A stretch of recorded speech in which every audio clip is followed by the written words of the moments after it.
আয়ুষ যে নিজের ডেলির flight miss করে শুধুমাত্র ওর প্রিয়তমা কুসুমকে এক ঝলক দেখার জন্য, ওর মান অভিমান ভাঙানোর জন্য গাঙ্গুলি বাড়িতে এসেছিল, সেটারই এবার হাতে নাতে প্রমাণ দিয়ে দিল মীনাক্ষী ইন্দ্রাণী গাঙ্গুলির কাছে। হ্যাঁ বন্ধুরা, ভিডিওতে লাইক দিয়ে দেখতে থাকুন। যে মুহূর্তে কিনা আয়ুষ এসেছিল এই খবরটা মানতে নারাজ ইন্দ্রাণী গাঙ্গুলি, যখন কিনা বলতে থাকে যে ছোটো, তোর কাছে কী এমন প্রমাণ আছে যে যার কারণে কিনা তুই এই সমস্ত কথাবার্তা বলছিস, বলতো আমার আয়ুষকে নিয়ে আমি যদি আর একটা অপমানজনক বা এরকম কুৎসিত সব মন্তব্য তোর মুখ থেকে শুনি, তাহলে তোর জিভ টেনে আমি ছিঁড়ে ফেলে দেবো।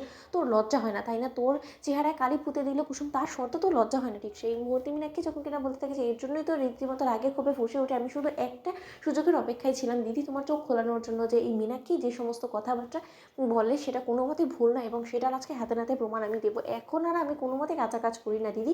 ঠিক সেই মুহূর্তে সিদ্ধার্থ যখন কিনা বলতে থাকে যে মীনাক্ষী, তোমার মনে হয় না কোনো মতে যে তুমি মাত্রা অতিরিক্ত করছো? তুমি কেন বৌদির নজরে আয়ুষকে নামিয়ে দেওয়ার জন্য এই সমস্ত কর্মকাণ্ডগুলো করছো? এবং তুমি একটা মেয়ে হয়ে আরেকটা মেয়ের জীবনে এত কুৎসিত সমস্ত মন্তব্য করে কেন সেই মেয়েটার মান সম্মান সমস্ত কিছু ধূলিসাৎ করে দিতে উঠে পড়ে লেগেছো? জাস্ট বিকজ তুমি কুসুমকে সহ্য করতে পারো না, তার জন্য তুমি হিংসা প্রতিহিংসার জেরে কিন্তু এবার আয়ুষ এবং কুসুমের সঙ্গে অন্যায় করছো। তুমি ভুলে যাও না, ওরা কিন্তু তোমার সন্তানের মতনই। ঠিক সেই মুহূর্তে যখন এটা মীনাক্ষী বলতে থাকে যে এরকম সন্তান যারা কিনা নিজের মাকে ঠকায়, তাহলে এরকম সন্তান হওয়ার থেকে নিঃসন্তানই ভালো ছিল সিদ্ধার্থ, এবং তুমি আমাকে আজকে কোনো মতেই থামাতে পারবে না।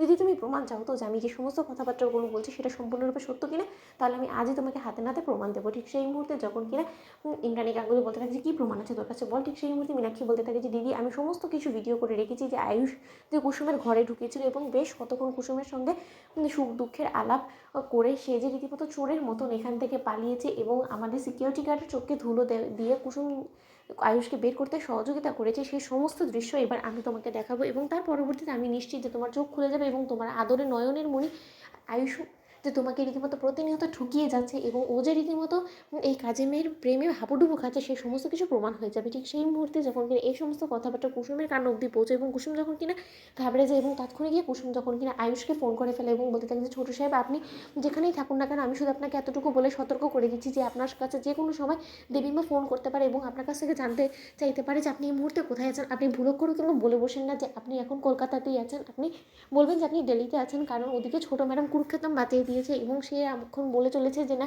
সে নাকি আপনাকে আমার ঘর আসতে দেখেছে, এবং আপনি নাকি ডেভিল ফ্লাইট মিস করে আপনি আমার সঙ্গে দেখা করার জন্য এসেছেন, এবং আমার মান অভিমান ভাঙিয়ে আপনি নাকি আবার চলে গিয়েছেন, এবং তার জন্য এখন তর্ক বিতর্ক চলছে। ঠিক সেই মুহূর্তে আয়ুষ যখন বলতে থাকে যে কুসুম এই সমস্ত কিছু নিয়ে তুমি একদম ঘাবড়াবে না, এবং আমার দীর্ঘ বিশ্বাস যে মা কোনো মতে এই সমস্ত কিছুতে বিশ্বাস করবে না, সেটা কাকিমণি যত চিৎকার চেঁচামেচি করুক না কেন। ঠিক সেই মুহূর্তে আয়ুষকে কুসুম বলতে থাকে এই যে ছোটো ম্যাডামের কাছে নাকি এখন প্রমাণও আছে, এবং সে সেই প্রমাণ দেখানোর জন্য উঠে পড়ে লেগেছে। এবার আমি কী করবো আমি নিজেও জানি না। তো বন্ধুরা লাইক কমেন্ট শেয়ার করে সাবস্ক্রাইব করতে ভুলো না।